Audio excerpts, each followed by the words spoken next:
বর্তমান ইউনূস সরকারের প্রশাসনে ধীরে ধীরে একটি আওয়ামী লীগের লোকজনের একটি পুনর্বাসনের প্রক্রিয়া চালু হয়ে গেছে। যারা শেখ হাসিনার সহযোগী ছিলেন, দুর্নীতির সহযোগী ছিলেন, যারা গণতান্ত্রিক প্রক্রিয়ার বিরুদ্ধে অবস্থান নিয়েছেন এবং শেখ হাসিনাকে নানাভাবে উৎসাহিত করেছেন, তার স্বৈরাচারী পদক্ষেপ নিতে যারা উৎসাহিত করেছেন এবং দেশ বলে যারা তাকে হাতে তালি দিয়েছেন, সেই সমস্ত লোকজনকে আমরা ক্রমেই দেখতে পাচ্ছি তারা ইউনূস সরকারের প্রশাসনে যুক্ত হয়ে যাচ্ছেন।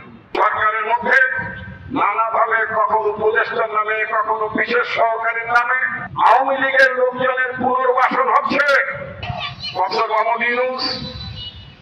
আপনার প্রতি আমাদের অনুরোধ থাকলে, আহ্বান থাকলে, অনতিবিলম্বে আপনার সরকারে যারা আছেন তাদেরকে আওয়ামী লীগের অনুগত, শেখ হাসিনার অনুগত, যারা শেখ হাসিনার সাথে তালিয়া বাজাতেন, এই তালিয়াবাজি পার্টিকে আপনার পাশ থেকে সরিয়ে দিতে হবে।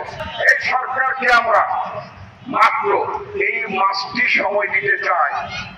প্রশাসনের মধ্যে, বিচার বিভাগে, পুলিশে, নানা জায়গায় যারা ঘাপটি মেরে আছেন, চিহ্নিত এবং অচিহ্নিত, তাদেরকে চিহ্নিত করে তাদেরকে দ্রুত তাদেরকে বিদায় করেন, তাহলে তারা সরকারকে অস্থিতিশীল করবে।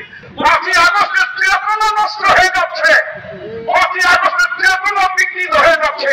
5ই আগস্ট হয়েছে স্বৈরাচারী সরকারকে হটানোর জন্য না, স্বৈরাচারী ব্যবস্থাকে কবর দেওয়ার জন্য, স্বৈরাচারী শাসনকে কবর দেওয়ার জন্য।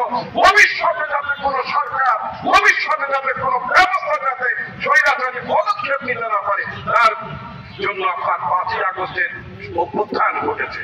কোন নদী বন্দর এখন নাই, কিন্তু নদী বন্দরের নামে চাঁদাবাজি হচ্ছে। এই বন্দরের নাম এখানে ইজারা দেওয়া হয়, ইজারার মধ্যে উল্লেখ করা আছে শুধুমাত্র পার্কিং এর জন্য শুধু আপনার ফি আদায় করা যাবে, কিন্তু এখানে দোকান থেকে, হোটেল থেকে, মুড়িওয়ালার কাছ থেকে, চাওয়ালার কাছ থেকে, ওই যে আখের রস বিক্রি করে তার কাছে, সবার কাছ থেকে চাঁদা আদায় করা হয়।